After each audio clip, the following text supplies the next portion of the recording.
ગુજરાતના એક એવા ગાયક કલાકાર જેમણે 8000થી વધુ રેકોર્ડ બ્રેક ગીતો ગાયા છે અને કેસેટોની દુનિયાના બેતાજ બાદશાહ કહેવાતા ગુજરાતનું કોઈ પણ ધાર્મિક સ્થળ એવું નહીં હોય જ્યાં અરવિંદ બારોટે ગાયેલા ધાર્મિક ગીતોની ડીવીડી ન વહેંચાતી હોય।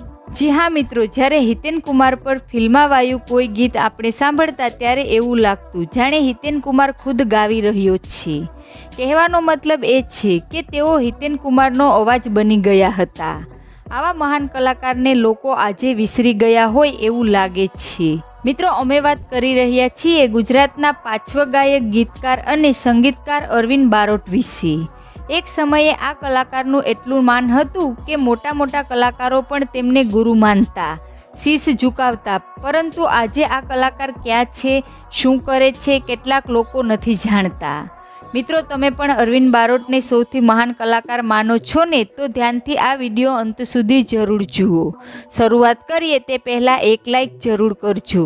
મિત્રો, ગુજરાતી સંગીત અને સાહિત્યનું એક અતિ આદરણીય નામ એટલે અરવિંદ બારોટ। બેંકમાં અધિકારી તરીકે નોકરીની શરૂઆત કરનાર અરવિંદ બારોટે અંકને બાજુ પર મૂકીને શબ્દોની આરાધના કરી અને એ શબ્દ તેમને ગુજરાતની ગલીએ ગલીએ લઈ ગયો। આજે પણ ગુજરાતના સૌથી લોકપ્રિય કલાકારોમાં તેઓ શુમાર છે। રૂસવા મંજલુમી સાહેબને કહેવું પડેલું કે મારો એક જમાનો હતો, કોણ માનશે? અરવિંદ બારોટને એ કહેવાની જરૂર નથી, તેમનો જમાનો હતો જ અને એ બધા માને જ છે।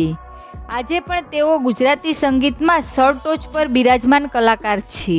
એક સમય હતો જ્યારે ફિલ્મ જોવા કે સંગીત સાંભળવા માટે આટલા સંશોધનો ઉપલબ્ધ ન હતા। એ સમય ડીવીડી કેસેટનો હતો। એ સમયમાં ગુજરાતી સંગીતમાં એક ચક્રી રાજ જો કોઈએ કર્યું હોય તો એ અરવિંદ બારોટ।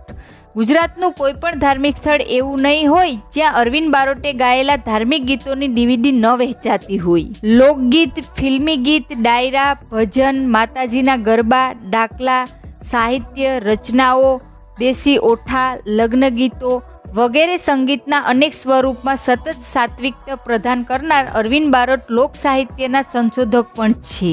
ગળગુથીથી ગંગાજળ નામે લોક સાહિત્યનો સંશોધનના અભ્યાસ લેખોનું પુસ્તક છે। એ જ રીતે મોરજાજે ઉગમણે દેહ, જેમાં પરંપરાગત લગ્ન ગીતો, ફટાણા અને રાંદલમાના ગીતોનો સંગ્રહ છે। વ્રત વર્તોલા નામના તેમના પુસ્તકમાં આપણા પરંપરાગત વ્રતોની કથા છે। ગુજરાતી ફિલ્મ ઇન્ડસ્ટ્રી જ્યારે સફળતાના સર્વોચ્ચ શિખર બિરાજતી હતી એ સફળતામાં અરવિંદ બારોટના સંગીતનો બહુ મોટો ફાળો હતો।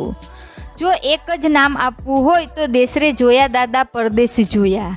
ગુજરાતના ફિલ્મ ઇતિહાસની સૌથી સફળ ફિલ્મમાંની એક આ ફિલ્મમાં તેઓ સંગીતકાર, ગીતકાર અને ગાયક તરીકે હતા। તેમના દ્વારા સંગીત અપાયું હોય તેવી ફિલ્મો, અન્ય લોકપ્રિય ફિલ્મોની વાત કરીએ તો મૈયરમાં મંડળું નથી લાગતું, આહા કેટલા સુંદર ગીતો, આજે પણ એ નામ લેતા મન પ્રફુલ્લિત થઈ જાય એવા અદ્ભુત ગીતો।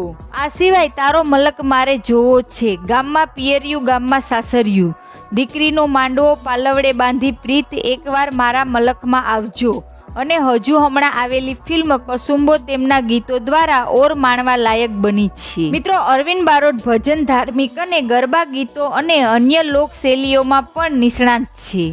તેમણે 8000થી વધુ ગુજરાતી ગીતો ગાયા છે અને 1990 અને 2000ના દાયકાની શરૂઆતમાં ગુજરાતી ફિલ્મોમાં પોતાનો અવાજ રજૂ કરવા માટે ગુજરાતી સિનેમામાં જાણીતા છે।